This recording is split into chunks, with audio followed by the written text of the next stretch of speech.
Namo Sang Hyang Adi Budaya. Namo Buddhaya. Perkenalkan, saya Deka dan rekan saya Juvani. Kami berdua akan memimpin puja bakti pada pagi hari ini. Puja bakti pada pagi hari ini akan membacakan parita dalam bahasa Indonesia.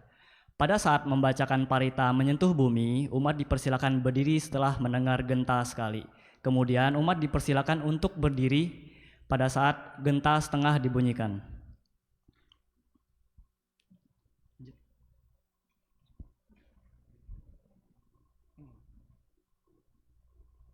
Marilah kita memulai puja bakti pada hari ini. Seluruh umat dipersilakan untuk berdiri dan bersikap anjali.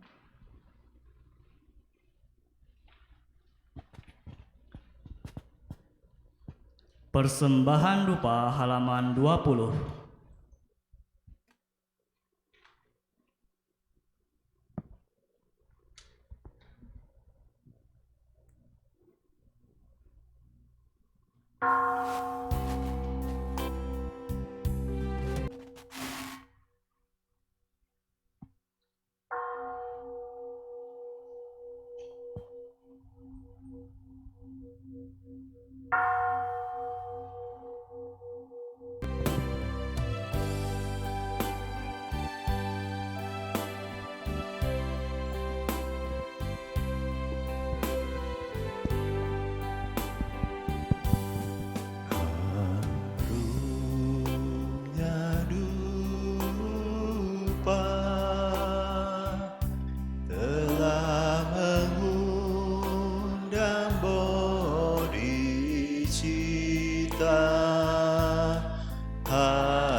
Bersamaku sesungguhnya di sini, sesungguhnya di sini. Harumnya dupa ini melindungi serta menjaga batin.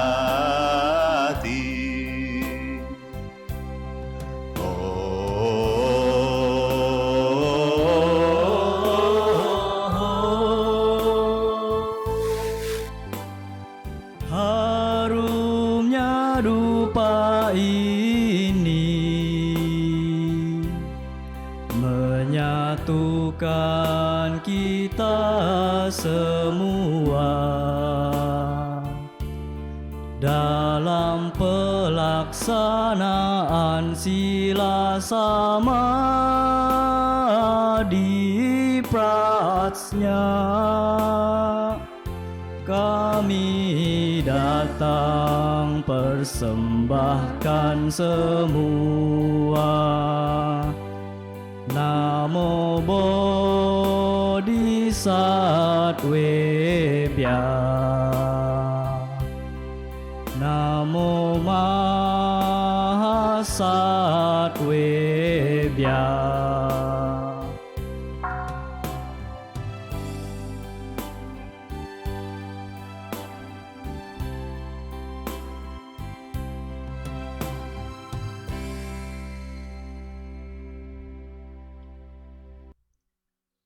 Menyentuh bumi yang bersujud dan objek sujud pada hakikatnya sunyata. Oleh sebab itu komunikasi terjalin sempurna apa adanya. Pusat latihan kami adalah jaring indera, memantulkan semua Buddha di setiap sudut. Diriku berdiri di hadapan setiap Buddha, aku berlindung kepadamu. mempersembahkan cahaya di 10 penjuru, Buddha, Dharma, dan Sangha. Kami bersujud padamu.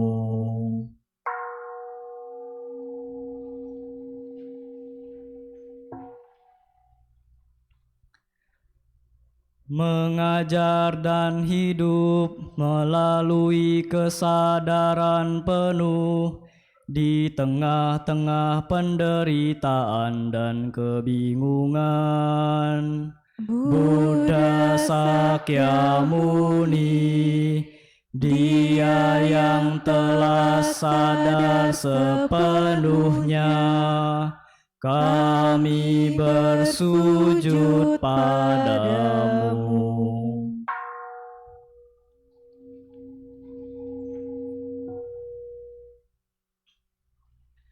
Memotong tembus ketidaktahuan, menyadarkan hati dan pikiran kami. Manjusri, Bodhisattva pengertian agung, kami bersujud padamu.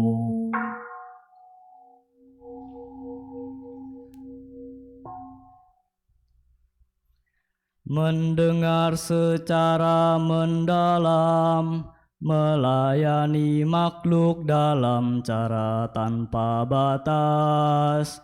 Avalokiteswara, Bodhisattva welas asih agung, kami bersujud padamu.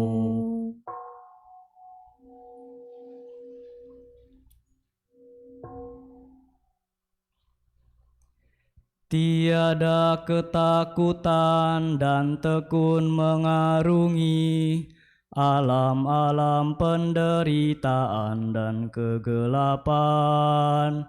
Siti Garbha, Bodhisattva aspirasi agung, kami bersujud padamu.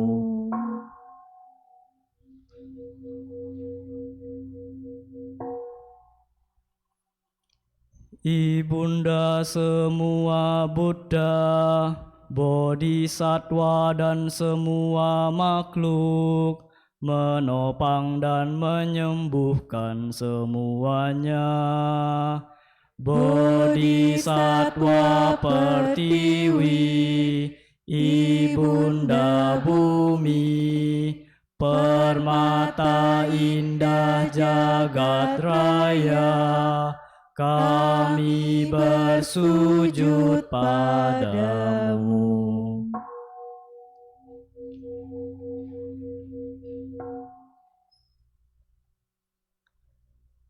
Memancarkan cahaya di semua penjuru, sumber kehidupan di dunia ini.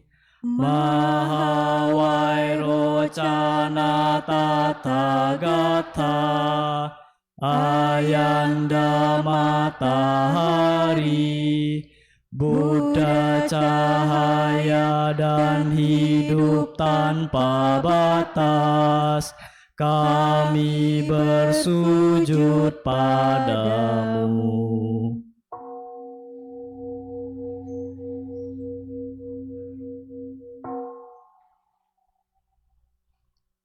Benih kesadaran dan cinta kasih dalam anak-anak dan semua makhluk. Maitreya, Buddha yang akan datang, kami bersujud padamu.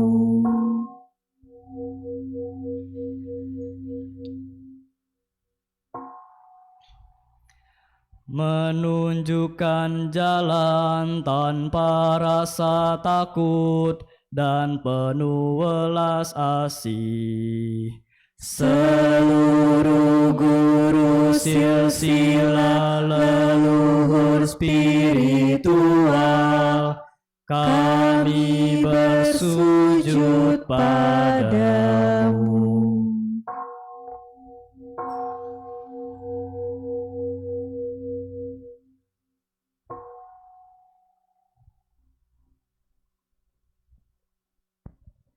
Umat dipersilakan untuk duduk dan bersikap anjali.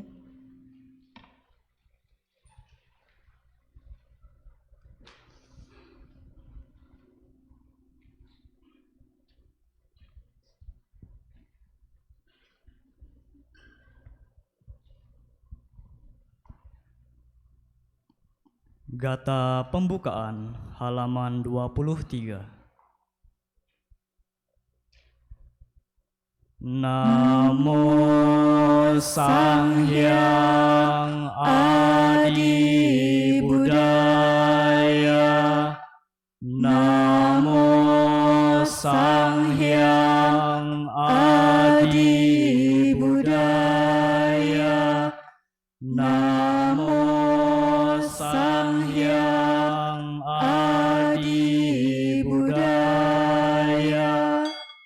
Namo Tassa Bhagavato Arahato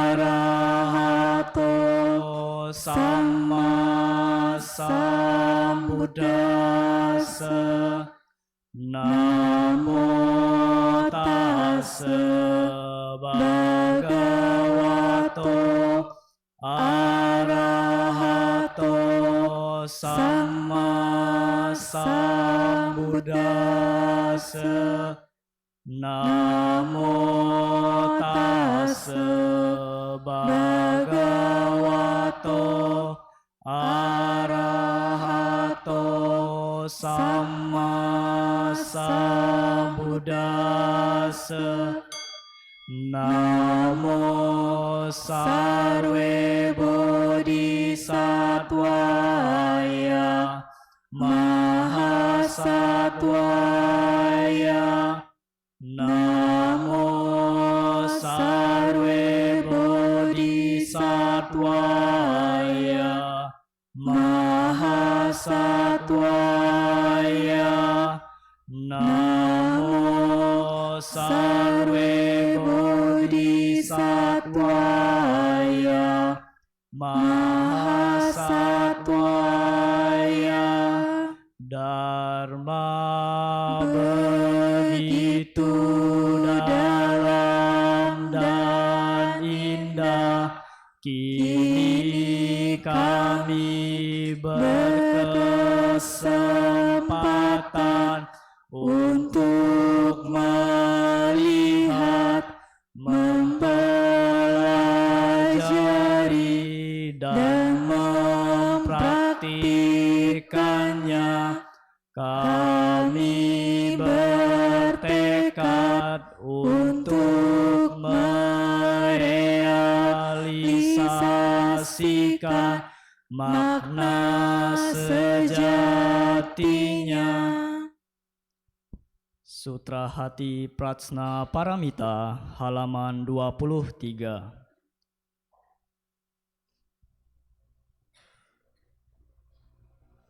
Kala Bodhisattva Avalokita merenungkan pengertian sempurna secara mendalam, menerangi lima skanda dan menyadari itu kosong adanya. Setelah penembusan ini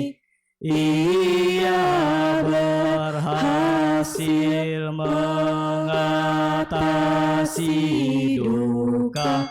Dengarlah Sariputra, wujud adalah kekosongan, dan kekosongan adalah wujud. Wujud tiada beda dengan kekosongan. Kekosongan tiada beda dengan wujud. Demikian pula dengan perasaan, pencerapan bentuk-bentuk pikiran dan kesadaran. Dengarlah Sariputra, semua dharma bercirikan kekosongan. Dharma tidak diciptakan, juga tidak dimusnahkan, tidak kotor juga tidak murni, tidak berkurang juga tidak bertambah. Oleh sebab itu, dalam kekosongan tiada wujud, tiada perasaan, tiada pencerapan, tiada bentuk-bentuk pikiran, tiada kesadaran, tiada mata, telinga, hidung, lidah, tubuh ataupun pikiran. Tiada bentuk, tiada suara, tiada bau, tiada rasa, tiada objek dan tiada objek pikiran, tiada alam berbagai elemen, dari kesadaran mata hingga kesadaran pikiran. Tiada asal mula yang saling bergantungan, serta kemusnahannya. Dari ketidaktahuan sampai kematian dan pelapukan, tiada duka, tiada sebab duka, tiada akhir duka, dan tiada jalan untuk mengakhiri duka. Tiada pengertian, tiada pencapaian, oleh karena tiada yang harus dicapai. Para bodhisatwa yang dipenuhi pengertian sempurna tidak menemukan rintangan untuk pikiran mereka, karena tiada rintangan mereka mengatasi ketakutan, membebaskan diri mereka selamanya dari ilusi, dan merealisasikan warna yang sempurna semua Buddha masa lalu, sekarang dan masa depan, berkat pengertian sempurna ini tiba pada pencerahan penuh yang sempurna dan universal. Oleh karena itu, perlu diketahui bahwa pengertian sempurna merupakan mantra sakti mandraguna, mantra teragung yang tiada banding, penghancur segala duka, kebenaran sejati yang tak tergoyahkan. Oleh karena itu, mantra prasna paramita sudah selayaknya diproklamasikan. Gate gate para samgate bodhiswaha. Gate para samgate bodhiswaha. Gate para samgate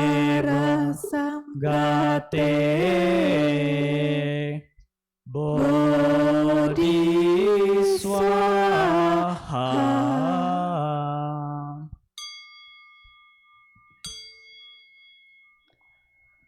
Samadhi. Sahabat sedharma, kini tiba saatnya kita berlatih meditasi duduk dipandu. Pilihlah postur duduk yang nyaman dan rileks.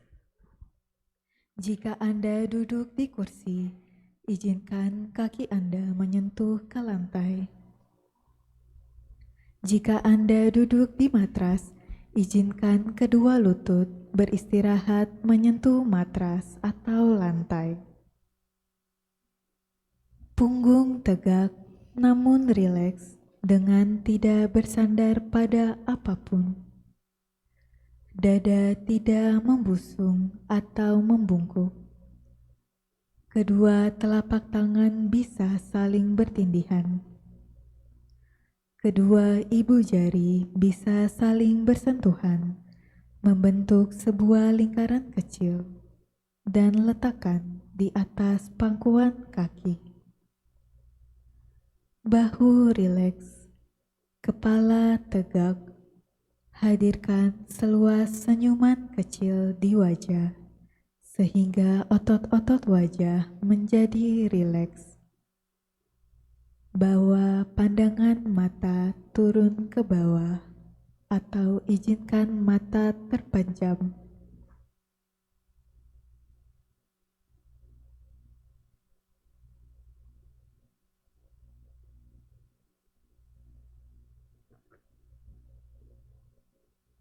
Bernafas masuk. Saya merasakan dan mengenali sensasi nafas masuk. Bernafas keluar. Saya merasakan dan mengenali sensasi nafas keluar. Nafas masuk. Nafas keluar.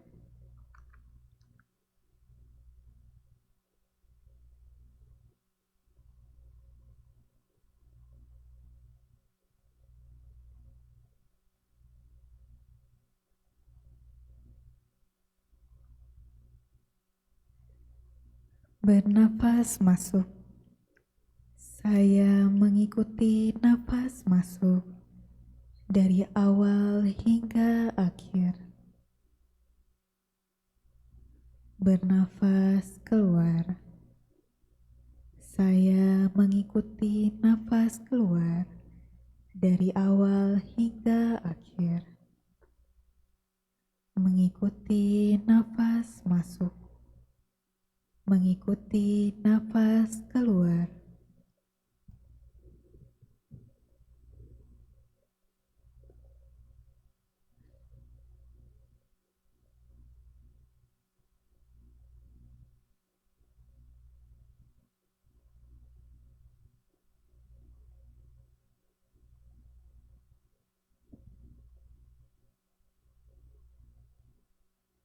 Menyadari seluruh tubuhku. Saya bernafas masuk. Merilekskan seluruh tubuhku. Saya bernafas keluar. Menyadari tubuh. Merilekskan tubuh.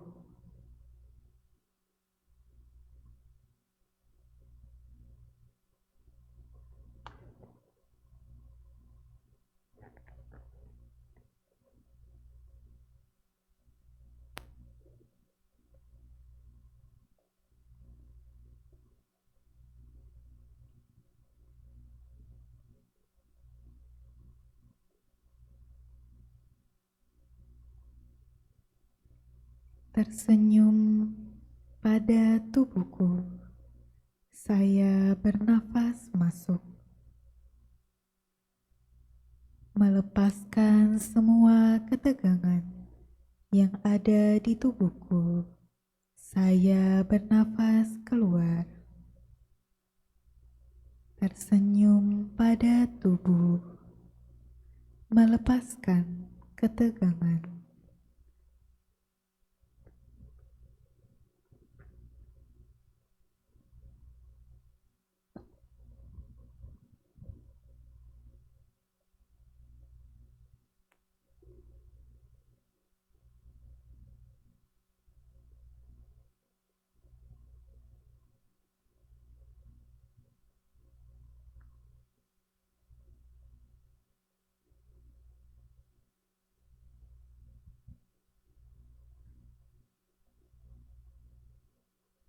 Merasakan sukacita. Saya bernafas masuk.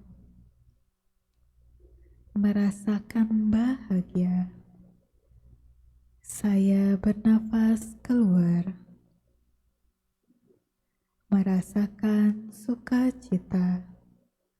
Merasakan bahagia.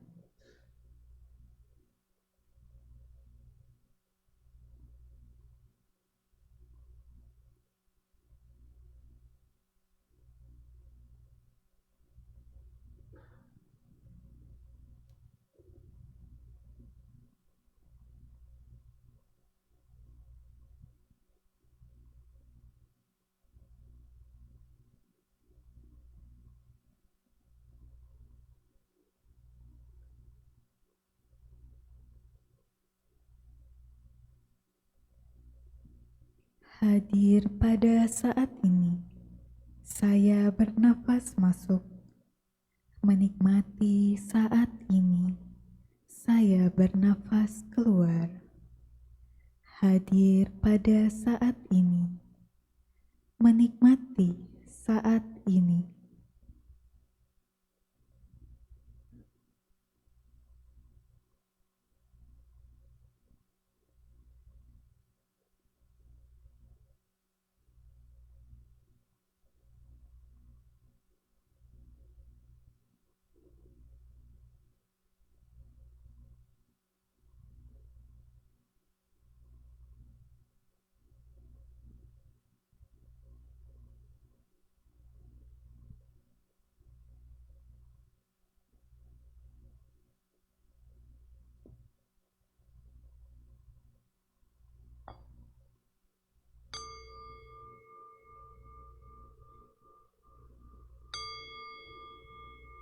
Demikianlah akhir dari sesi meditasi duduk.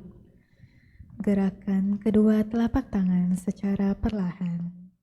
Gerakan tubuh perlahan. Rangkapkan kedua telapak tangan di depan dada. Silakan membuka mata, membungkuk hormat.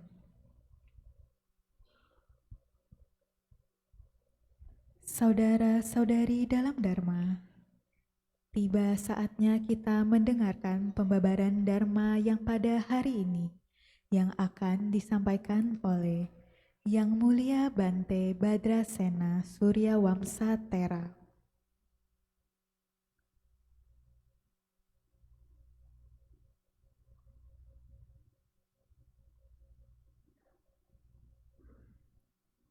Beliau ditahbiskan sebagai biku pada tahun 2011 di Wihara Damika Rama Penang, Malaysia, oleh Guru Penabis Sayadaw Upanyawamsa dan Guru Pembimbing oleh Yang Mulia Bante Mahatera Sadanyano. Marilah kita bangkit berdiri saling berhadapan dan bersikap anjali karena Yang Mulia Bante akan memasuki bakti sala.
Umat dipersilakan duduk kembali.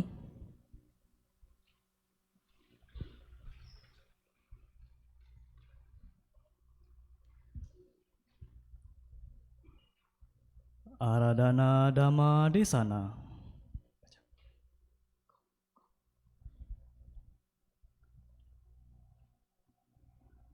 Permohonan pembabaran Dharma.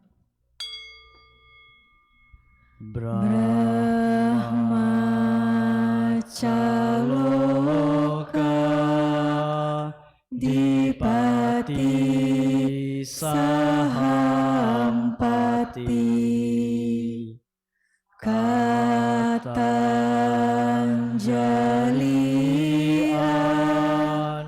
Diwarang Ayat Cata Santi Dasata Paraja Kajatika Desetu Dhammang Anukampi Mampajang. Brahma Sahampati, penguasa dunia ini, merangkap kedua tangannya memohon. Ada makhluk-makhluk dengan sedikit debu di matanya. Ajarkanlah Dharma demi kasih sayang kepada mereka. Namo tassa bhagavato arahato sama sambuddhassa. Namo tassa bhagavato arahato sama sambuddhassa. Namo tassa bhagavato arahato sama sambuddhassa. Bahu saca casi panca, winayo ca susi kito, subasita caya waca, etang manggala mutama.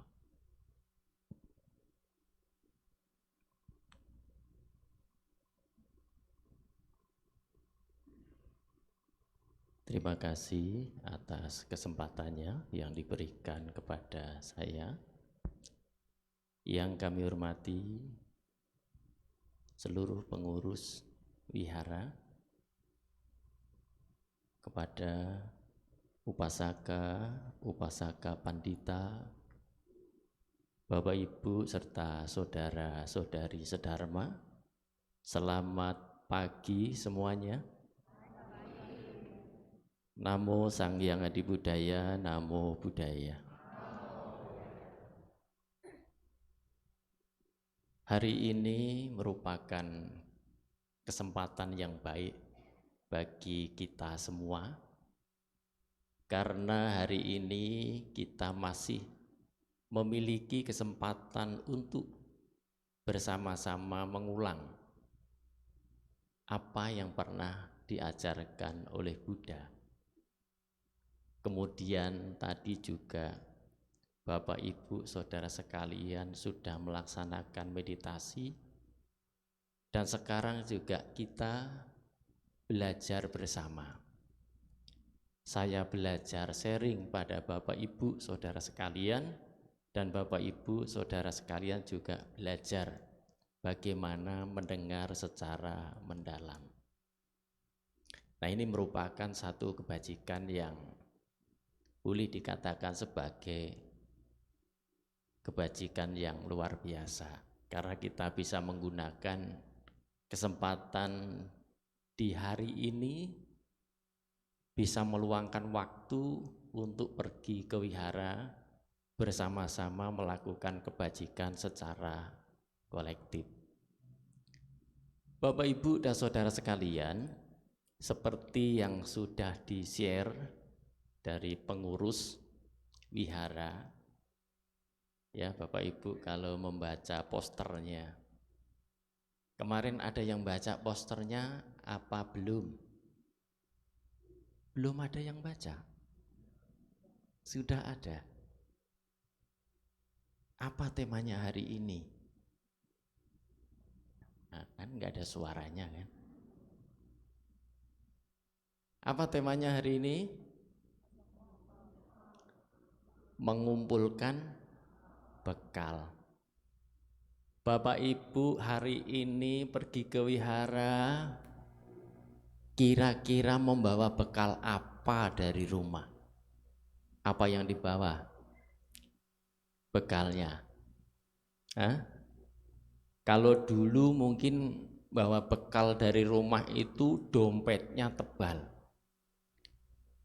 Tapi kalau di zaman sekarang, zaman modern, karena zamannya digital, cukup bekalnya membawa HP.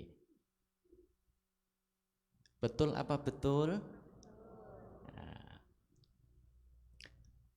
jadi kita semua itu sebetulnya di dalam perjalanan kehidupan ini membutuhkan yang namanya bekal.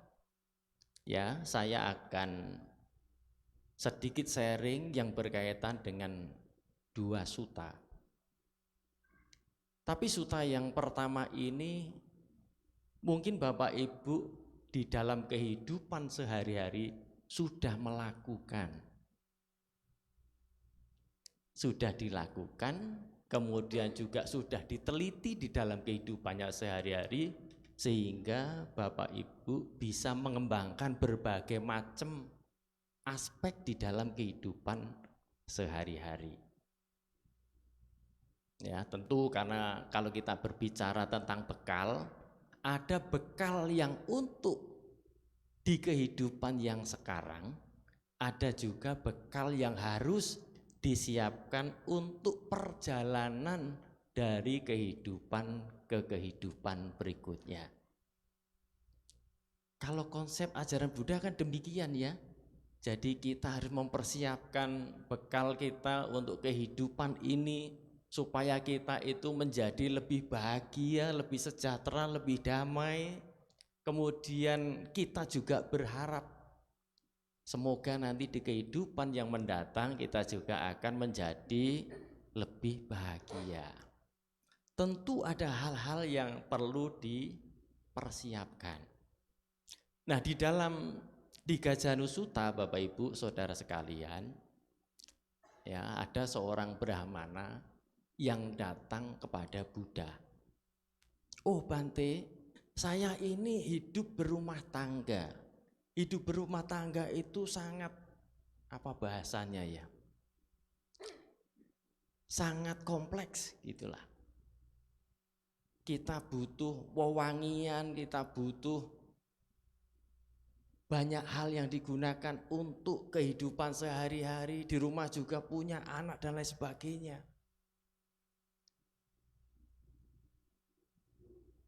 Sudilah kiranya Bante untuk berkenan memberikan ajaran bagi kami perumah tangga supaya kami bisa hidup bahagia di kehidupan yang sekarang dan di kehidupan yang mendatang. Kira-kira demikian. Kemudian Buddha memulai menjabarkan dharma. Oh perumah tangga, sebagai seorang perumah tangga hendaknya memiliki kesempurnaan di dalam inisiatif, rajin, bersemangat dan tekun dalam melakukan pekerjaan apapun yang dilakukan. Atau bahasa lain mungkin apa ya?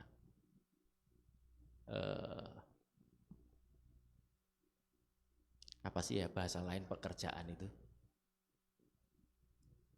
Enggak ada bahasa lain ya?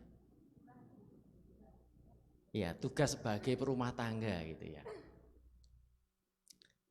Maka Sang Buddha memberikan ajaran, maka seorang perumah tangga itu harus memiliki inisiatif, memiliki kerajinan, semangat dan ketekunan dalam mengupayakan supaya ia bisa mencukupi kebutuhan hidupnya. Apakah Anda yang mungkin di sini ada yang bertani? Ada yang bertani enggak di sini? Tidak ada. Enggak ada ya.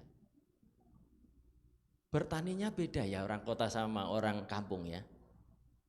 Kalau orang kampung mungkin bertaninya di sawah. Kalau orang kota bertaninya di kantor. Kalau orang kampung bertaninya memegang cangkul, memegang sabit. Kalau orang kota bertaninya memegang pen, kipet. Ya, berbeda. Nah, di sana Sang Buddha mengatakan apapun bidang yang Anda lakukan maka harus dijalani dengan tekun, dengan semangat, dengan rajin dan memiliki inisiatif. Karena di zaman modern, kalau misalkan Bapak Ibu Saudara sekalian memiliki pekerjaan yang berkaitan dengan pertanian, maka di zaman sekarang tidak sulit untuk menggali informasi yang berkaitan dengan pertanian. Kemudian di sana juga dijelaskan lagi, selain pertanian apa? Berternak. Ada yang berternak? Tidak ada. Enggak ada yang punya burung? Enggak ada ya? Bapak-bapak enggak senang burung? Enggak ada. Ibu-ibu senang burung enggak? Enggak ada. Yakin? Oh, enggak ada. Enggak ada yang berternak ya? Apalagi? Nah, selain berternak Bapak Ibu, di sana juga dijelaskan juga adalah bagaimana ketika seseorang itu bekerja di pemerintahan. Sama juga harus memiliki tadi rajin, tekun, semangat, memiliki inisiatif. Karena kalau kita tidak memiliki inisiatif, maka kita tidak bisa melakukan inovasi, tidak bisa melakukan berinovatif dari waktu ke waktu, maka kita nanti akan ketinggalan zaman tidak bisa menyesuaikan dengan kondisi sekarang. Bapak Ibu yang berdagang misalkan, karena sekarang ini kan zamannya zaman digital, ya toh? Sekarang akan menjadi lebih mudah apabila Bapak Ibu Saudara sekalian di zaman dulu mungkin tidak pernah tahu bahwa ke depan itu akan berjualan melalui digital. Jadi tidak pernah mikir kan zaman dulu kan? Tapi di zaman sekarang, di era modern ini, maka kita bisa berinovasi, bisa belajar bagaimana caranya berjualan melalui digital. Ya, mungkin yang usianya sudah 50 ke atas, yang mungkin belum bisa memiliki keterampilan, ya, belum bisa memiliki banyak pengetahuan, bisa belajar sama anak-anak. Terkadang anak-anak ini lebih pintar loh. Ya kan? Siapa yang anaknya lebih pintar yang berkaitan dengan digital daripada maknya? Nah, banyak kan? Anak-anak kadang lebih pintar dan kita bisa belajar tentang hal itu, bagaimana mempromosikan apapun usaha yang kita lakukan. Nah, Buddha pun di zaman dahulu sudah memberikan informasi bagaimana kita harus memiliki inisiatif di dalam apapun pekerjaan yang kita lakukan. Apakah Anda menjadi seorang pengusaha, pedagang, pegawai kantor, karyawan, ya, apapun itu. Jadi Sang Buddha menjelaskan ini agar kita memiliki kemauan dan niat untuk belajar menyesuaikan zamannya. Ya, dulu mungkin Bapak Ibu belum bisa WA, belajar sama anak-anak, oh sudah bisa. Karena zaman dulu awal-awal apa? Zamannya apa? BlackBerry awal-awal ya. Nah, kemudian meningkat lagi, semakin canggih. Bahkan sekarang mau membuat apapun tinggal meminta untuk mesin untuk menjelaskan, ya kan? Sekarang kan zamannya AI kan, pakai ChatGPT. Anak-anak sekolah sekarang menggunakan itu dan yang selain sekolah juga sama, akan menggunakan itu sesuai dengan kebutuhannya masing-masing. Maka kalau kita mau belajar tentang hal itu, maka ada inisiatif di dalam kehidupan kita untuk pengetahuan yang belum pernah kita ketahui. Ya. Jadi Bapak Ibu, siapa yang punya restoran? Enggak ada yang punya. Kayaknya ada yang punya tapi malu-malu. Coba yang punya restoran jangan tunjuk jari. Nah, enggak ada kan? Biasa kan kalau promo-promo kan harus bayar iklan, biasanya di apa? Instagram, di Facebook, di apalagi TikTok. Nah. Demikian kan? Pasti promosi. Kalau zaman dulu wah sebar lebaran. Tapi di zaman sekarang sebar lebaran digital. Apalagi sekarang zamannya TikTok kan harus review tentang produknya. Maka kalau kita sebagai seorang pedagang, ya, pengusaha dan lain sebagainya harus mempromosikan produk-produknya itu melalui digital di zaman sekarang. Selain secara face to face. Ya. Selain face to face. Maka kita harus memiliki inisiatif. Nah, selain itu Bapak Ibu Saudara sekalian dikatakan di dalam, kalau dengan cara demikian kita mengumpulkan harta untuk dijadikan bekal di kehidupan yang sekarang ini, maka bekal itu supaya menjadi lebih aman. Yang kedua, Buddha mengatakan hendaknya memiliki perlindungan terhadap harta yang dimilikinya. yang sudah diperjuangkan dengan bekerja keras tadi. Dari berdagang, dari berternak, dari pegawai, dari macam-macam itu. Bagaimana cara melindunginya? Kira-kira bagaimana cara melindunginya? Ditaruh di bank, ditaruh di bawah kasur, atau ditaruh di mana kira-kira supaya aman? Nah, Bapak Ibu ini kan praktisi, ya kan? Ada yang disimpan di bank, ada yang disimpan di, kalau zaman dulu di bawah kasur, kalau di zaman sekarang apa masih ada ya? Tidak ada. Paling-paling kalau di bawah kasur untuk konten aja ya. Tidak ada. Nah, Sang Buddha menjelaskan bagaimana untuk melindungi harta yang sudah diperjuangkan dengan kerja keras itu dengan cara apa? Dengan cara bekerja melalui keringatnya sendiri, melalui tangannya sendiri, dan melalui mata pencaharian yang benar, sehingga harta itu akan menjadi lebih aman bagi dirinya sendiri, lebih aman secara batin, dan lebih aman secara materi, karena tidak ada yang musik. Berbeda dengan misalkan kita bekerja, oh saya ini bekerja apa? Sebagai seorang pencuri. Nah, kira-kira pencuri itu bekerja apa tidak? Hah? Bekerja kan? Kerja mau mencuri itu harus punya strategi yang jitu loh. Kalau tidak punya strategi yang jitu, gimana bisa mencuri ya toh? Baru mau coba-coba mencuri, mau angkat dompet dari belakang udah kena tangkap. Karena ia memiliki strategi yang jitu, sehingga ia memiliki pekerjaan mencuri yang jitu. Tetapi apakah itu dikatakan sebagai mata pencaharian yang benar? Tentu di dalam ajaran Buddha itu tidak dianjurkan.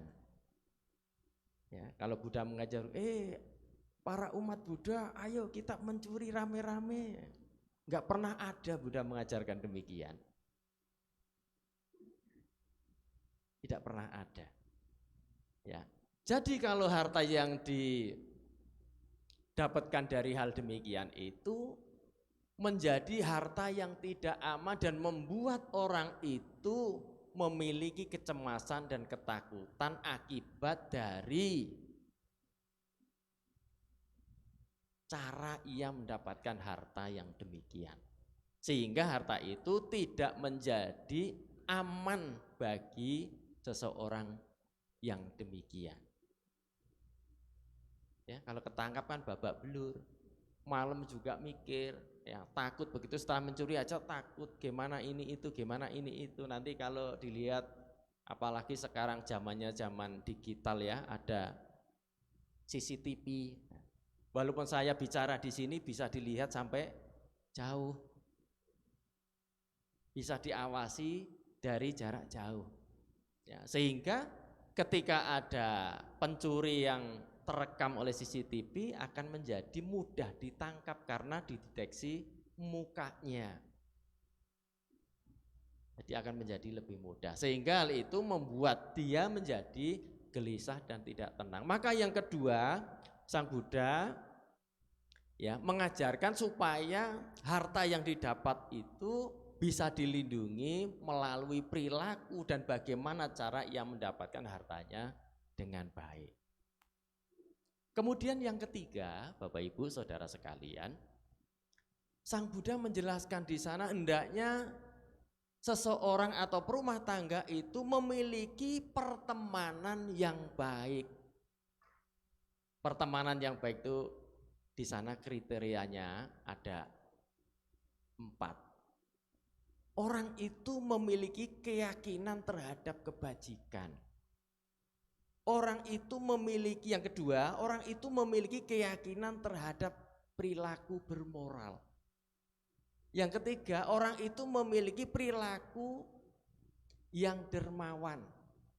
Dan yang keempat di sana dijelaskan hendaknya seseorang itu memiliki kebijaksanaan 4 ini.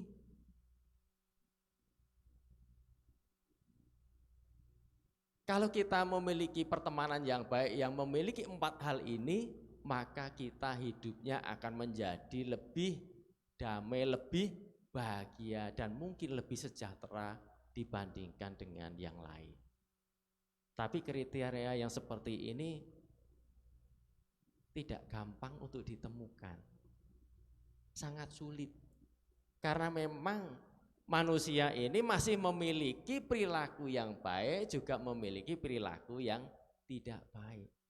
Harta yang didapatkan juga demikian, ada yang melalui perilaku yang baik, juga ada melalui perilaku yang tidak baik. Ini tidak bisa dipungkiri, tidak bisa seseorang itu ya sangat sulit untuk mendapatkan harta yang sangat baik di dalam kehidupannya, sepanjang kehidupannya, dari mulai memiliki pekerjaan yang baru sampai akhir hidupnya. Itu sulit sekali untuk ditemukan. Karena kadang-kalanya juga ada unsurnya apa? Unsur sedikit-sedikit bohong, ada unsurnya sedikit-sedikit apa ya? Tidak jujur, kan? Ada unsurnya sedikit-sedikit yang lain yang berkaitan dengan pelanggaran-pelanggaran sila. Tidak gampang ternyata. Ya. Kalau kita memiliki pertemanan yang seperti ini, Bapak Ibu Saudara sekalian, maka kita akan memiliki bekal di dalam kehidupan kita yang sekarang ini. Ya, karena kita punya keyakinan terhadap kebajikan, memiliki perilaku bermoral, memiliki kedermawanan dan kebijaksanaan, ini akan membantu proses di dalam kehidupan kita sehari-hari, sehingga kita akan menjadi lebih bijaksana dalam menghadapi berbagai macam masalah, problem yang dihadapi setiap hari. Siapa yang tidak pernah punya masalah dari pagi hingga malam? Coba tunjuk jari. Nah, kan tidak ada kan? Artinya semua punya masalah kan? Punya masalah sama pekerjaan, punya masalah dengan anak, punya masalah dengan istri, punya masalah dengan suami, punya masalah dengan mertua. Semuanya memiliki masalah, tetapi setiap orang punya caranya, punya kebijaksanaannya masing-masing dalam menyelesaikan masalah itu, sehingga kita perlu teman yang bijaksana supaya kita bisa menimba ilmu dari dia. Kan demikian aja. Lalu yang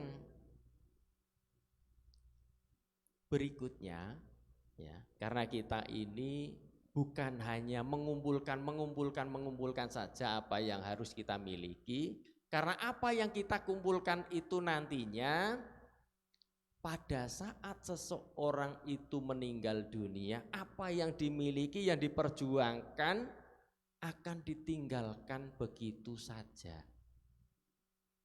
Bapak Ibu mungkin berjuang keras, yang dulu belum punya rumah sekarang berjuang keras untuk punya rumah, sudah punya rumah gede.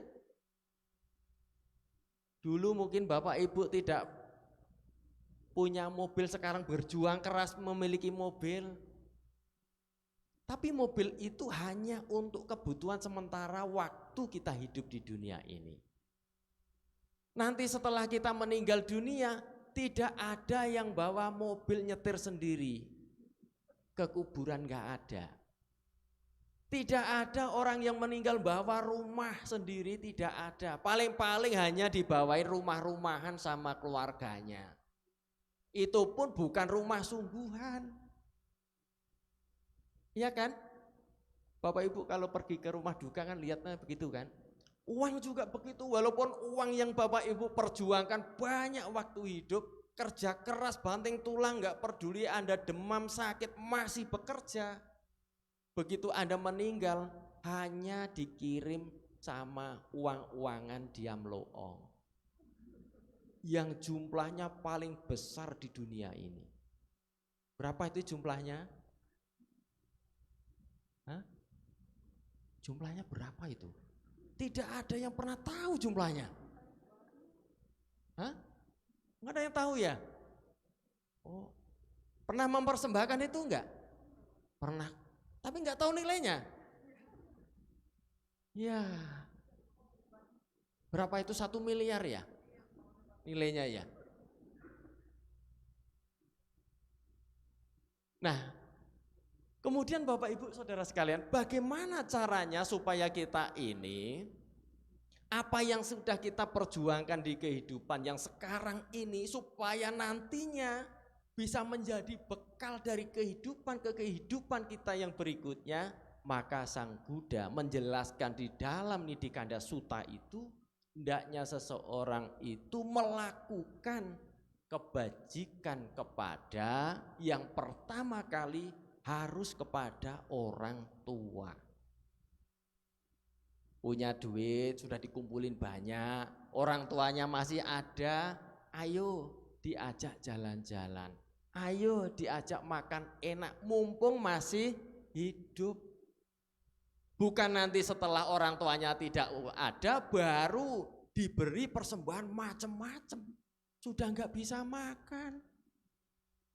Nah, mumpung masih hidup, maka harta yang Anda perjuangkan, yang Anda dapatkan dari kerja keras itu, hendaknya digunakan untuk membahagiakan orang tua, selain membahagiakan diri sendiri. Nah, itu bekal itu. Ya. Jadi jangan pelit-pelit terhadap orang tua ya, mumpung masih hidup, ingat. Nah, kita lahir cengek-cengek gitu dari orang tua. Lihat perjuangan orang tua ya kan. Siapa yang pernah jadi orang tua? Siapa yang punya anak kecil?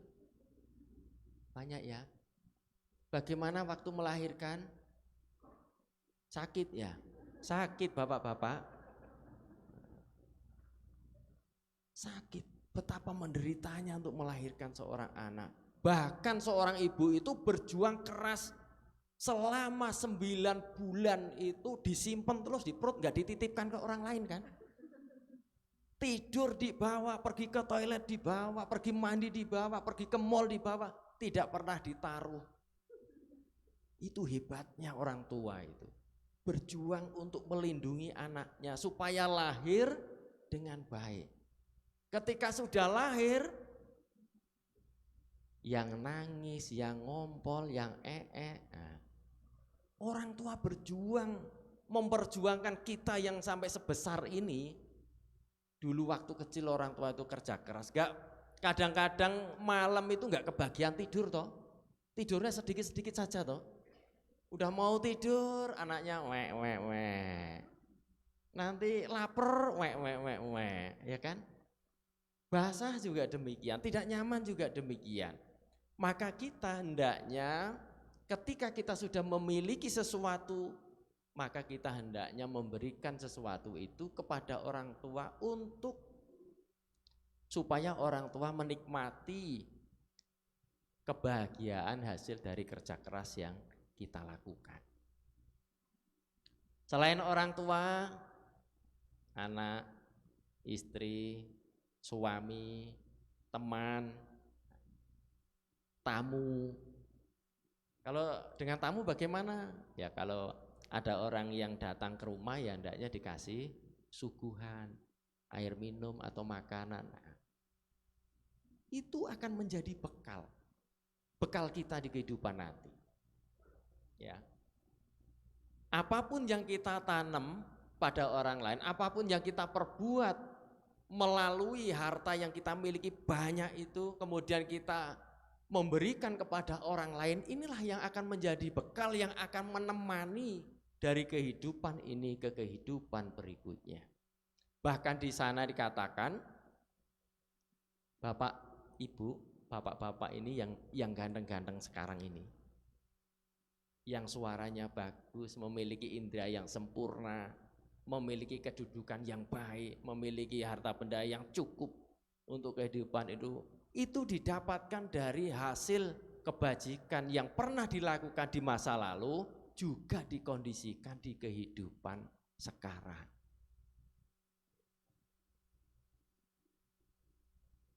Dikatakan demikian. Karena apa yang kita tanam, yang kita berikan kepada orang lain ini, harta yang kita miliki, yang kita rubah menjadi kebajikan, maka harta ini yang akan menemani. Ya. Anda menjadi Pak RT, Anda menjadi Pak RW, Anda menjadi Pak Lurah, Pak Camat, Pak Bupati, Pak Gubernur, Pak Presiden, bahkan memiliki kekuasaan yang sangat luar biasa. Di sana dikatakan itu adalah hasil kebajikan yang pernah dilakukan di masa lalu dan dikondisikan di kehidupan sekarang. Itu dikatakan di dalam Nidhi Kanda Sutta.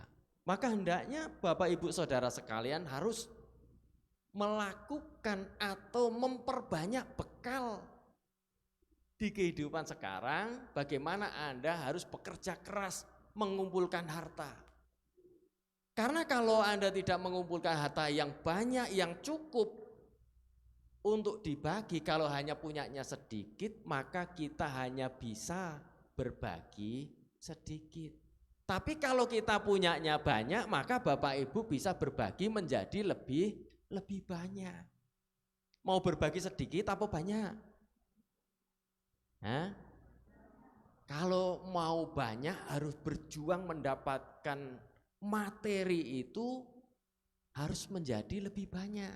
Perlu kerja keras. Tadi kayak yang disampaikan Buddha, harus memiliki semangat, rajin, ketekunan, dan memiliki inisiatif. Karena di zaman sekarang kalau punya restoran harus memiliki inisiatif yang tinggi supaya selalu ada produk-produk yang baru. Karena seleranya orang di zaman sekarang itu kan beda-beda ya toh. Ada yang makanan senangnya makanan-makanan Korea karena setiap hari yang ditonton drama Korea. Ada juga yang senang makanan-makanan Jepang karena setiap saat yang dilihat tontonan-tontonan dari Jepang. Maka Bapak Ibu yang punya restoran harus banyak nonton dari berbagai macam negara. Makanan-makanan yang cocok untuk orang di sekitar Anda. Itu kan artinya memiliki inisiatif. Kita harus berinovasi. Menemukan sesuatu yang baru yang dijual, yang dipasarkan. Sehingga Anda akan mendapatkan cuan yang lebih besar. Cuan itu apa sih ya? Keuntungan. Nah, saya ngomong cuan aja. Keuntungan yang lebih besar. Oh, sudah waktunya ya? Oh, iklan aja. Soalnya ada suara tontoneng gitu. Biasanya kan begitu ya. Yang di luar sana dengar suara saya, kok nggak ada suaranya ya? Dengar suara saya yang di luar? Terima kasih. Yang di atas dengar suara saya? Luar biasa. Tadi apa yang dipesankan? Harus memiliki apa?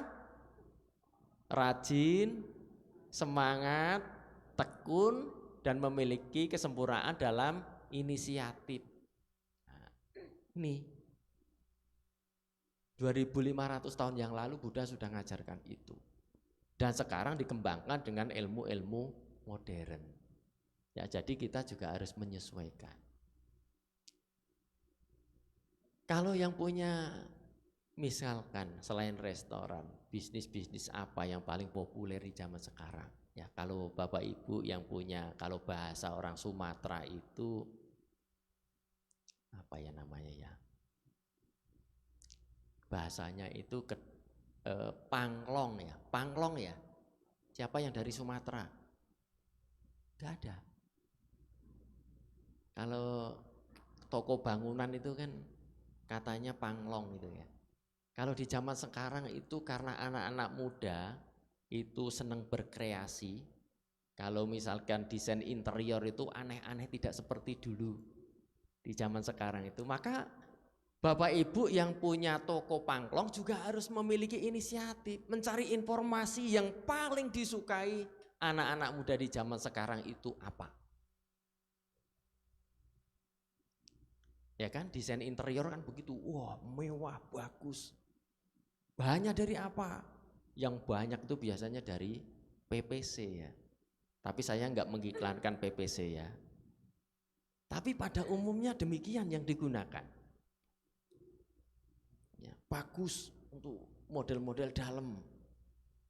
Sehingga itu juga harus dipelajari. Kalau bahasa Sang Buddha itu di salah satu sutta lain itu harus memiliki mata yang tajam.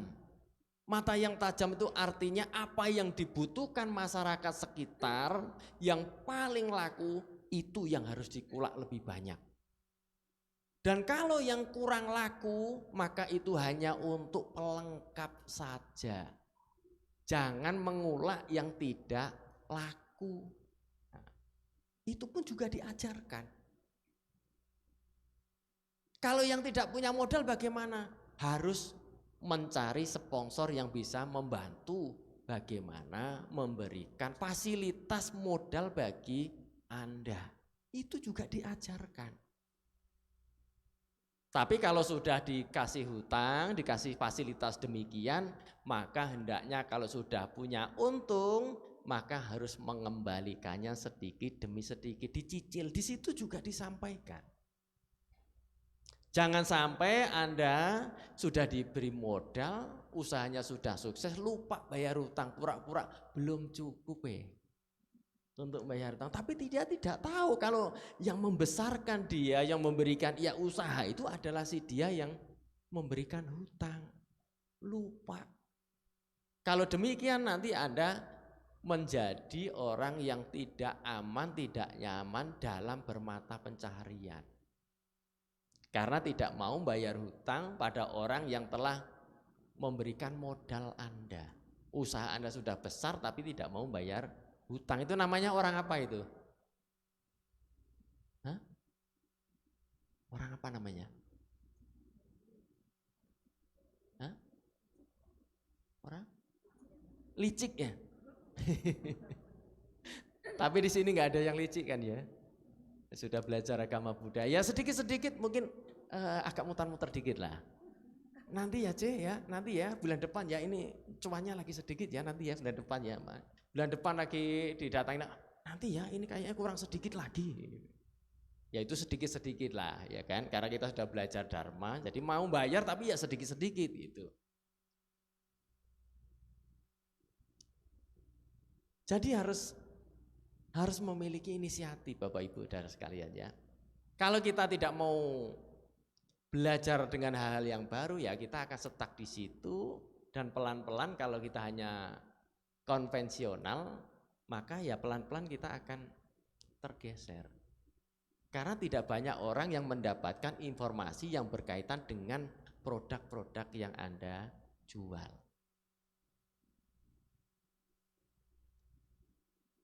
Jadi Bapak Ibu dan Saudara sekalian, Sang Buddha mengajarkan bagaimana kita mengumpulkan bekal dengan baik. Dan kita juga harus menggunakan apa yang kita sudah kita dapat itu digunakan untuk menjadi bekal lagi di kehidupan yang mendatang dengan melakukan kebajikan.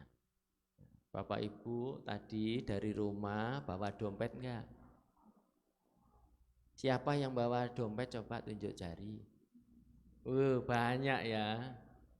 Kalau bawa dompet nanti jangan lupa di sana ada kotak kebajikan. Karena kalau datang ke wihara hanya bawa tangan kosong nanti belum lengkap untuk menyempurnakan dana parami. Ini juga apa? Juga kebajikan sesuai dengan apa yang disampaikan Buddha di dalam Nidhi Kanda Sutta.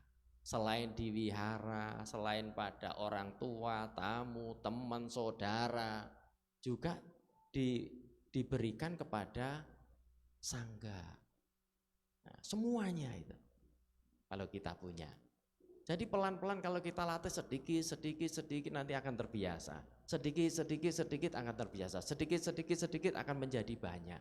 Sedikit kebajikan yang kita lakukan itu akan mempermudah kita ketika nanti akan melanjutkan perjalanan kehidupan yang berikutnya itu menjadi lebih mudah dan tidak khawatir karena bekal di kehidupan yang sekarang sudah cukup dan bekal yang untuk kehidupan yang akan datang juga cukup bagi orang masing-masing.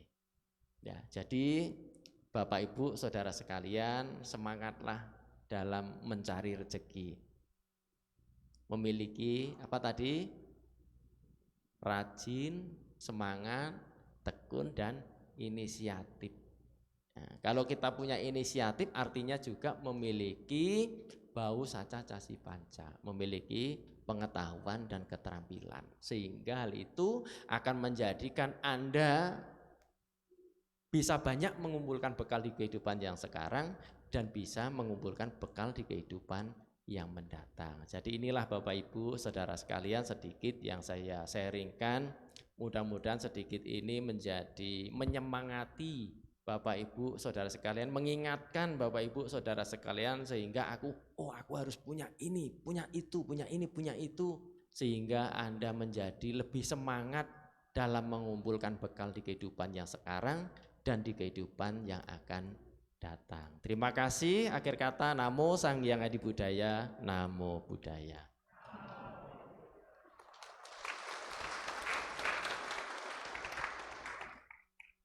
Terima kasih Bante atas sharing Dharma yang telah disampaikan. Anumodana.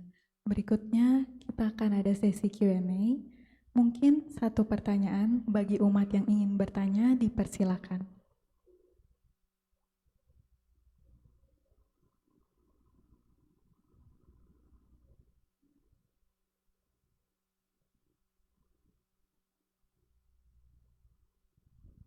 Sepertinya tidak ada yang bertanya Bante. Di balkon ada yang bertanya. Di sebelah depan. Selamat Tidak ada ya? ada Di Bante. sebelah Oh depan. ada Bante. ya, silakan. Selamat siang Bante, saya Sofian.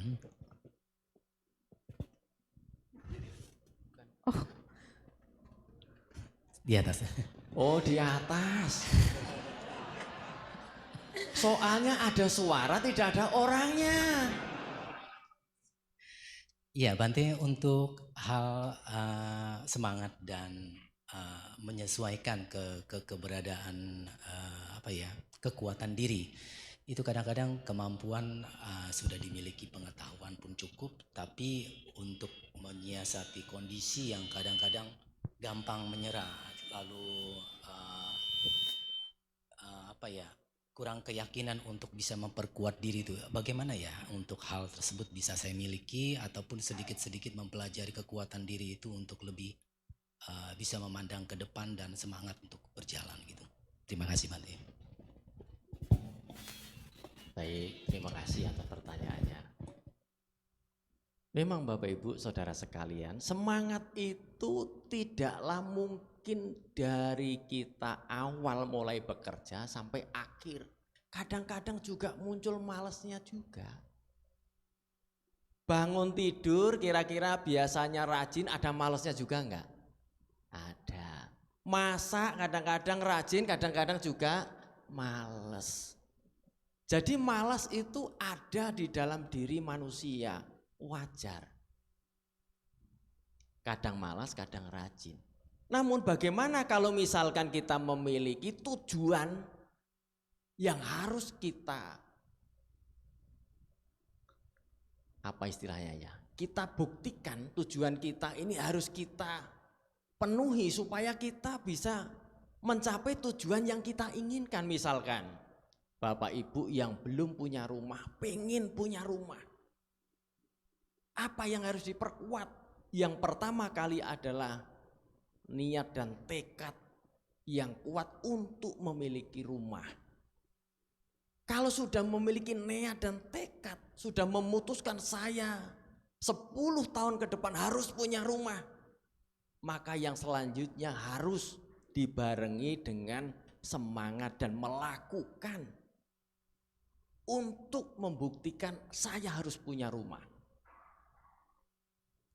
Tentu yang dua lagi adalah memiliki sehat jasmani dan rohani. Ada 6. Niat, tekad yang kuat, semangat yang tinggi, dan melakukan pekerjaan yang harus dikerjakan untuk mewujudkan keinginannya punya rumah. Kalau kita tidak memiliki semua itu, maka impian hanya tinggal impian.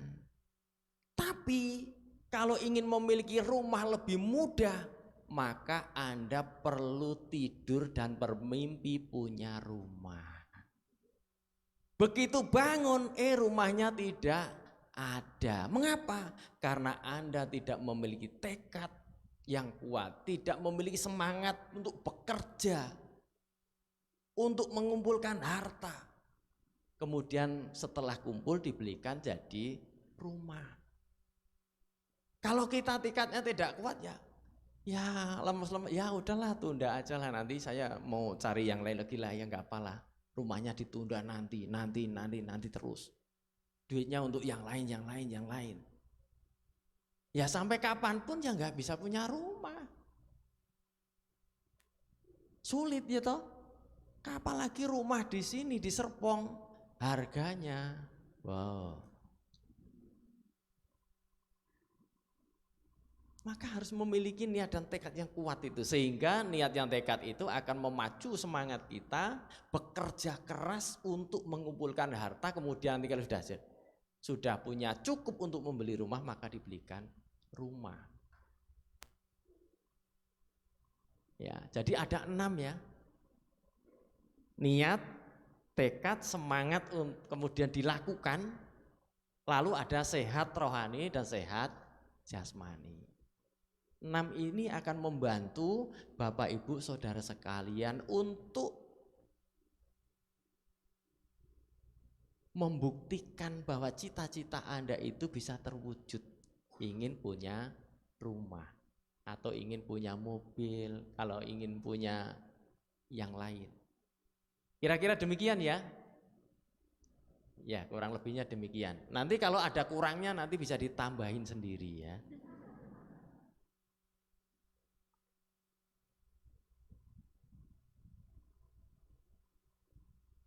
Selanjutnya ada yang ingin bertanya lagi? Iya.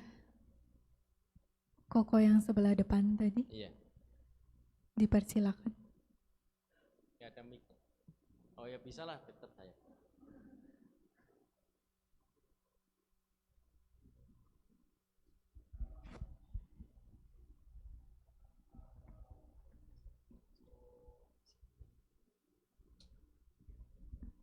Untuk mengumpulkan bekal, satunya kita harus mempunyai pekerjaan yang benar, Bante ya. Bagaimana menurut Sang Buddha cara kita melatih bahwa kita akan selalu mempunyai pandangan yang benar mengenai pekerjaan yang benar, Bante. Contoh tadi Bante mengatakan bahwa kita punya niat, 10 tahun lagi saya harus punya rumah. Terkadang kita mungkin di 5 tahun kita dihadapin pada pilihan pekerjaan yang benar dan pekerjaan yang tidak benar. Nah, bagaimana cara untuk Sang Buddha kita melatih pemahaman dari pekerjaan yang benar, Bante? Terima kasih. Iya, terima kasih ya. Nah, ada di dalam salah satu sutta itu bagaimana seseorang mengumpulkan harta ada dengan cara yang baik. Cara yang baik itu ya bekerja dengan sewajarnya. Saya dagang toko ya, tidak melalui cara menipu, berbohong dan lain-lain. Ya, dengan bekerja sewajarnya. Ada juga dengan cara-cara yang tidak baik. Dari mencuri, dari merampok, dari menipu, itu kan pekerjaan-pekerjaan yang tidak baik. Itu ada orang yang mengumpulkan harta yang demikian. Ada juga yang campuran. Ada dari yang baik, ada juga yang tidak baik. Dan mungkin kita semua juga memiliki semua itu. Ya kan? Memiliki semua itu. Sehingga dari pengalaman yang Anda alami itu, kalau bekerjanya ini tidak baik, maka akan banyak memunculkan kegelisahan batin di dalam kehidupan sehari-hari. Mungkin secara materi Anda punya banyak, tapi di dalam kehidupan sehari-hari batinnya itu tidak tenang, gelisah, takut karena disebabkan oleh harta yang Anda dapatkan dengan cara yang tidak baik. Jadi bagaimana supaya baik terus? Ya harus berupaya. Ya sulit Bante kalau baik terus, ya betul memang sulit. Sulit mau mengupayakan harta yang Anda dapatkan itu dengan cara-cara yang baik, dengan pandangannya benar. Sangat sulit. Tapi apakah itu bisa dilatih? Bisa dilatih sedikit demi sedikit. Oh, dulu mungkin gampangnya itu, oh dulu mungkin menipu orangnya itu banyak, sekian. Oh sekarang dikurangi lah. Ya kan? Dikurangi sedikit. Dulu menipu 10 orang, oh saya ini kan sudah belajar, kurangi 1, 9 saja. Nanti belajar lagi, dharma lagi, ingat lagi tentang ajaran Buddha, kurangin lagi sedikit demi sedikit. Nah untuk mengurangi ini juga sama. Kalau tidak memiliki niat, tekad, semangat untuk melakukan mengurangi itu, juga sulit untuk mengurangi kebiasaan-kebiasaan yang buruk yang kita lakukan. Sehingga pandangan kita untuk diluruskan juga sulit. Jadi Bapak Ibu dan Saudara sekalian, walaupun sesulit apapun, maka hendaknya kita harus berlatih. Ya, kadang sulit, kadang gampang, kadang sulit, kadang gampang. Contohnya aja, yang mau berdana aja, kadang-kadang sulit, kadang-kadang gampang. Pada orang tertentu, Anda itu sangat mudah sekali untuk memberikan uang. Tapi kepada orang lain kadang itu Anda itu sulit untuk memberikan, walaupun sedikit. Betul apa betul? Ya, karena diumpamakan Sang Buddha itu seperti hujan yang tidak merata. Kebajikan yang Anda lakukan itu masih delemok kalau bahasa Jawanya. Kadang hujan di sini, panas di situ, hujan di sini, panas di situ. Belum merata. Walaupun sama-sama punya saudara, kenapa Anda dengan saudara yang A itu selalu bermurah hati, tapi si B Anda kok pelit sekali? Anda mengalami itu? Iya. Ya memang itu. Karena orang itu membawa karmanya dari masa lampau. Mungkin orang itu dulunya juga pelit sama Anda. Anda yang Anda beri itu mungkin dulunya Anda juga sering dikasih. Maka pelan-pelan kita harus luruskan. Lakukan kebajikan, sedikit. Melakukan kebajikan kok sedikit. Tapi walaupun sedikit, kalau dilakukan ya itu akan meluruskan. Tapi kalau tidak ada unsur niat, tekad, semangat untuk melakukan itu, maka Anda akan stuck di situ, bahkan Anda akan mundur ke belakang. Karena melakukan hal-hal yang tidak baik. Jadi harta yang kita dapatkan, yang Anda dapatkan itu ada yang dari yang baik, ada yang tidak baik, ada juga yang dari campuran antara baik dan tidak baik. Ya, kira-kira itu ya. Baiklah, sesi tanya jawab telah berakhir. Terima kasih kepada umat yang telah bertanya dan juga kepada Bante yang telah menjawab. Selanjutnya sebagai ungkapan rasa hormat dan juga terima kasih kepada Bante atas wejangan Dharma yang telah diberikan. Marilah kita mempersiapkan diri untuk bernamaskara kepada Bante sebanyak 1 kali.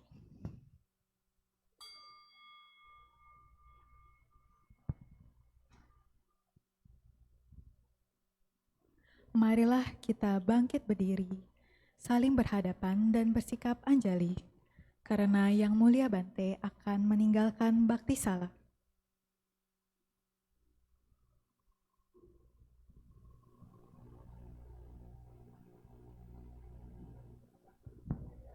Terima kasih Bante Anumodana.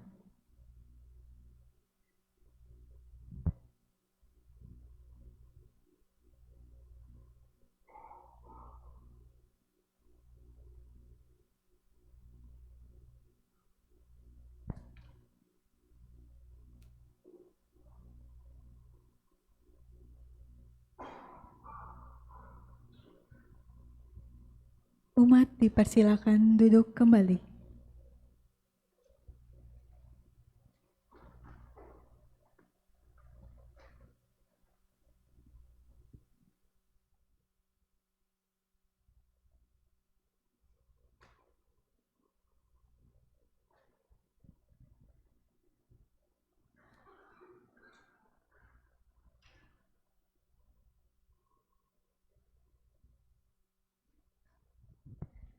Kini marilah kita melakukan kebajikan dengan berdana untuk kepentingan Dharma seraya menyanyikan lagu Dana Paramita.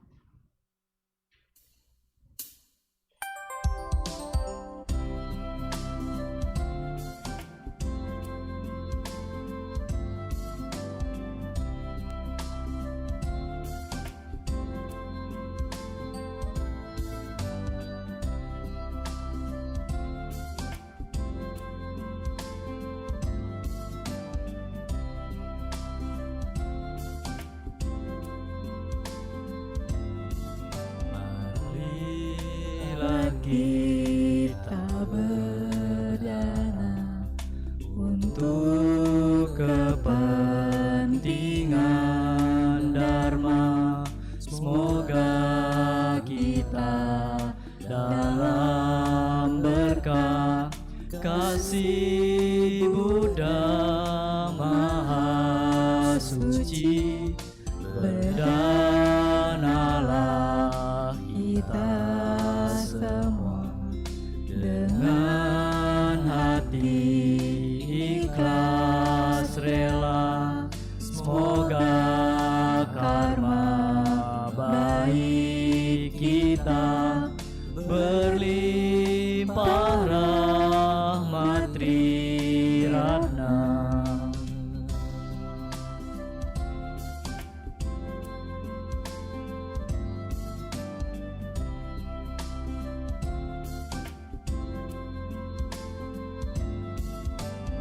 Marilah kita berdana mengembangkan paramita. Semoga kita hidup damai dalam kemurahan hati. Berdanalah kita semua dengan penuh sukacita. Semoga hidup kita bahagia untuk selama-lamanya.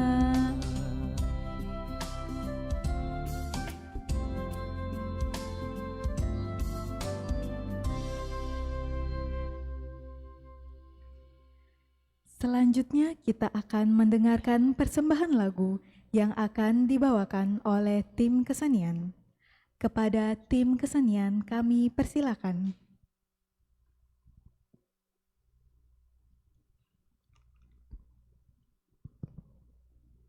Selamat siang semuanya, Namo Sang Hyang Adi Budaya, Namo Buddhaya.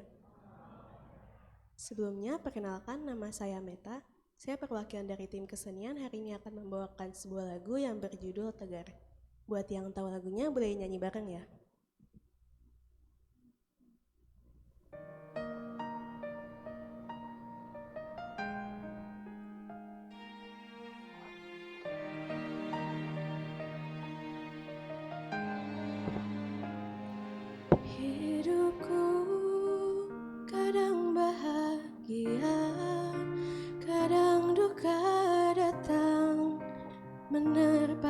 jejak langkahku, namun ku kan selalu sadari segala yang terjadi memang buahku sendiri. Biar ku hapus keraguan, hapus kebimbangan yang hentikan mimpi. Karena kau ada di sini, membuat hatiku tegar hadapi semua. Terima kasih kau telah tunjukkan aku damai-Mu yang membuat tentram hatiku. Ku kan selalu bersyukur dan ku kan tersenyum segala yang terjadi indah pada waktunya.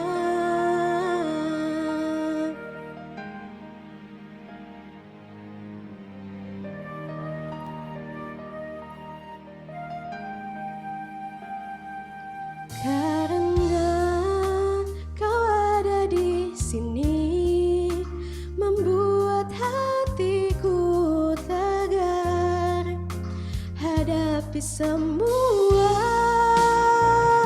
Terima kasih kau telah tunjukkan aku damai-Mu yang membuat tentram hatiku. Ku kan selalu bersyukur dan ku kan tersenyum segala yang terjadi indah pada waktunya. Dan takkan pernah ku menyerah untuk terus menggapai bahagia.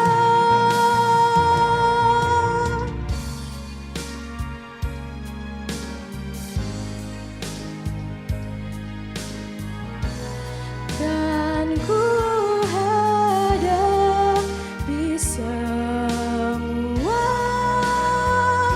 Terima kasih kau telah tunjukkan aku damai-Mu yang membuat tentram hatiku. Ku kan selalu bersyukur dan ku kan tersenyum segala yang terjadi indah. Segala yang terjadi indah pada waktunya. Terima kasih. Nama saya Adi Budaya, Namo Buddhaya. Terima kasih kepada tim kesenian atas lagu yang telah dibawakan. Kini kita akan mendengarkan sedikit pengumuman yang akan disampaikan oleh pemimpin kebaktian. Kebaktian Malam Ciid tanggal 7 Mei dengan pendarasan sutra Pasepavo pukul 19 malam di Baktisala Utama Wihara Ekayana Serpong.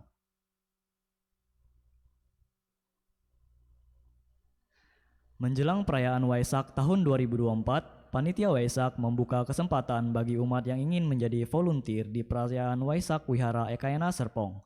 Bagi umat yang ingin mendaftarkan diri bisa mengklik link yang ada di poster atau ke nomor 0821 2373 6046.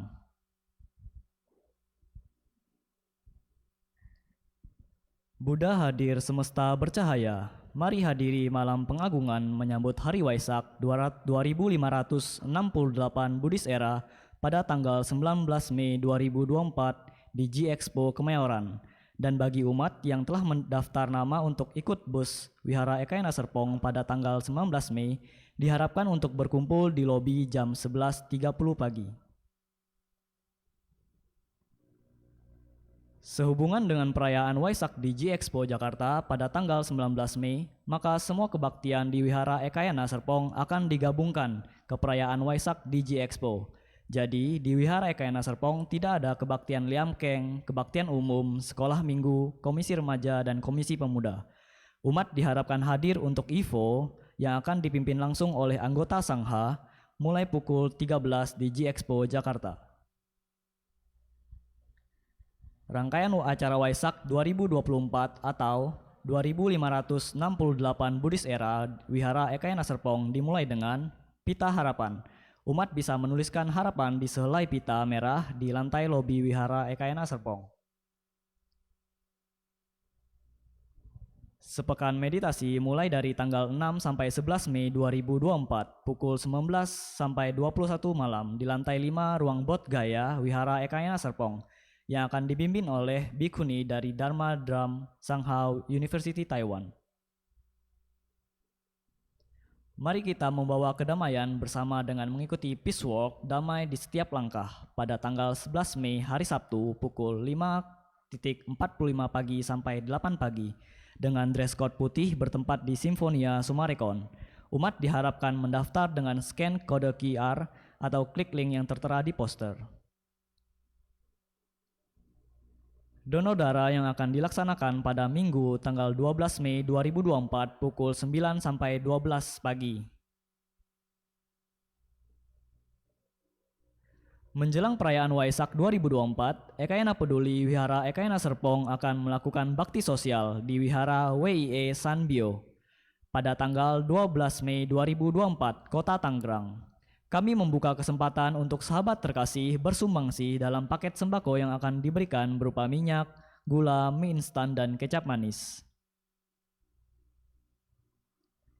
Umat diberikan kesempatan berdana untuk rangkaian Waisak 2024 melalui rekening BCA dengan nomor 801 512 8999 atas nama Yayasan Tria Wardana Indonesia dengan menambahkan nominal akhir 05.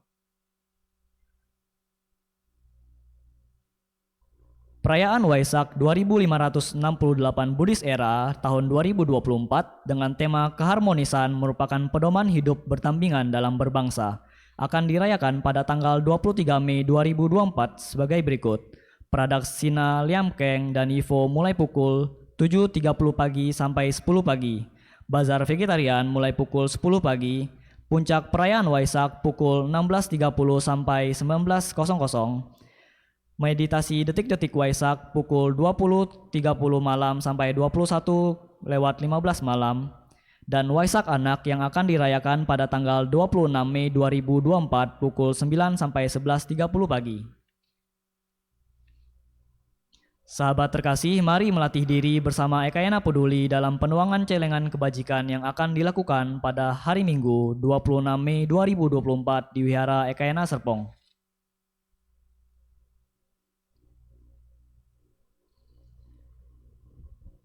Tiga Perlindungan, halaman 25.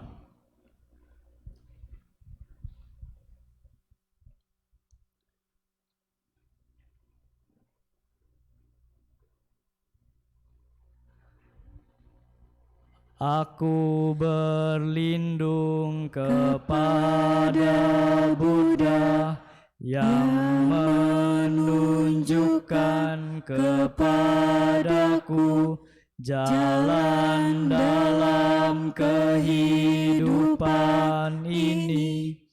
Aku berlindung kepada Dharma, jalan pengertian dan cinta kasih. Aku berlindung kepada Sangha, komunitas yang hidup dalam keharmonisan dan kesadaran penuh, berada dalam perlindungan Buddha. Aku dengan jelas melihat kejernihan dan keindahan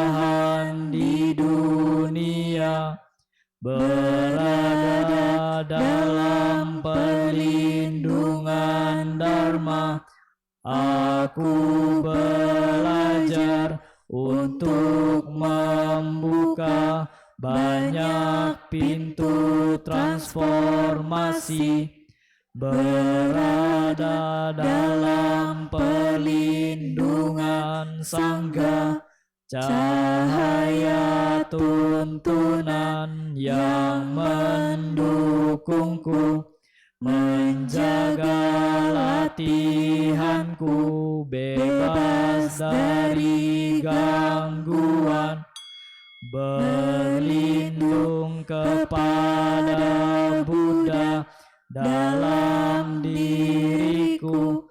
Aku beraspirasi membantu semua orang menyadari hakikat pencerahan sejati dirinya sendiri untuk merealisasi bodhicitta, berlindung kepada Dharma dalam diriku.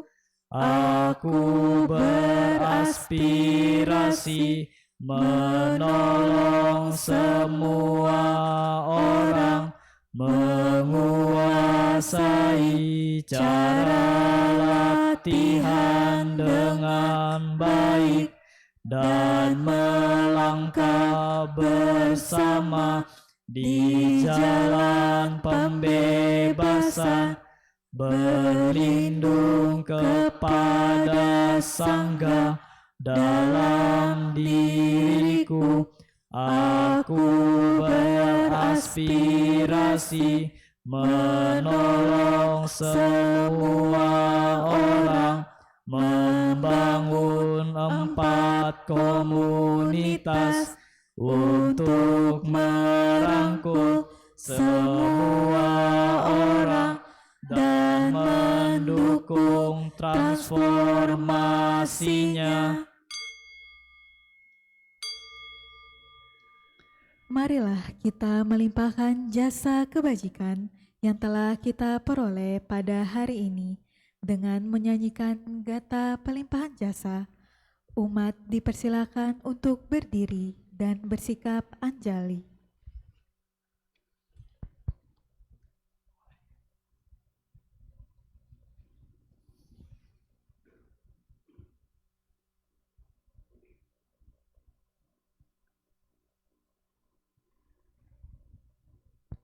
Berbagi jasa kebajikan, halaman 28.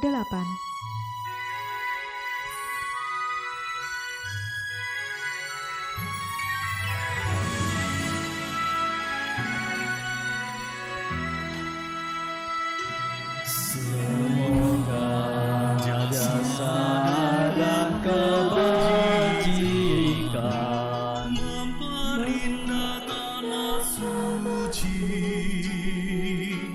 para Buddha membalas 4 budi besar dan menolong mereka di 3 alam sengsara. Semoga mereka yang mendengarkan Dharma ini semua bertekad membangkitkan kebodian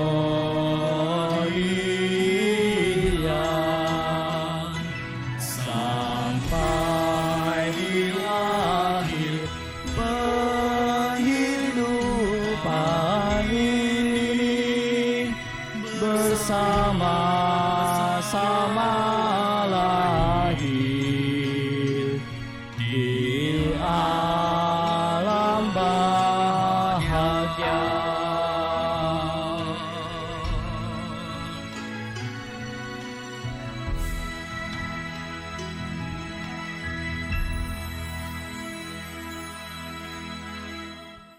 Sabe sata bawantu sukitata. Semoga semua makhluk hidup berbahagia. Sadu, sadu, sadu. Puja bakti selesai. Namo Sang Hyang Adi Budaya. Namo Buddhaya.